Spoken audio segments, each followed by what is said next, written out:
আজ রবিবার সকাল সকাল রান্নার তোড়জোড় শুরু হয়েছে। কালকে বাড়িতে ননদ এসেছে, ও বাড়ি চলে যাবে, তাই তাড়াতাড়ি রান্না বান্না হচ্ছে। তাছাড়াও আমাদের ওপরের ঘরে যে কাজ হচ্ছে, ওরা 4-5 জন ওরা খাবে, তাই জন্য তাড়াতাড়ি রান্না বান্না শুরু হয়ে গেছে।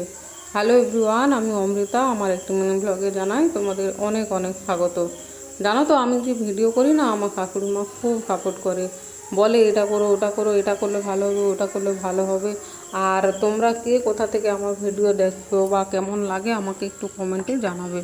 দেখো, আমি বাইরে রান্নাঘরে চলে গেছি, শিলপাটাতে মশলাটাও করে নিয়েছি। কথা বলতে বলতে অনেকটা কাজ হয়ে গেল। আর এদিকে সবজি দেখো, আজকে হবে আলু আর পটলের তরকারি, আর হবে এই যে বাঁধাকপি দিয়ে আলুর তরকারি, আর এই যে এখানে কাটা আছে ঢ্যাঁড়স আর কচু দিয়ে পাকা তেঁতুলের টক চিংড়ি মাছ দিয়ে।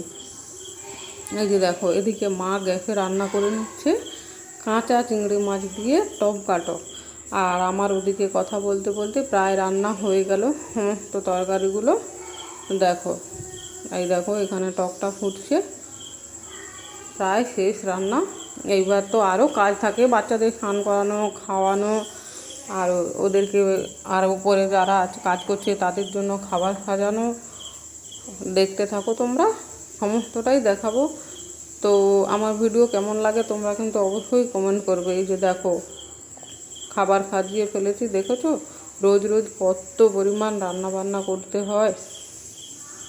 দেখো তোমরা,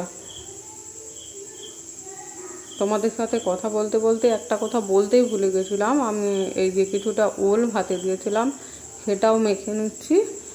তা এই যে লঙ্কা আর জিরে ভাজা আর পেঁয়াজ এই সমস্ত কিছু দিয়ে মেখে নিচ্ছি। সবার খাওয়া দাওয়া হয়ে গেছে, প্রায় আজকে 12:30টার দিকে আমি আর মা খেতে বসেছি। আমি খাই। টাটা বন্ধুরা।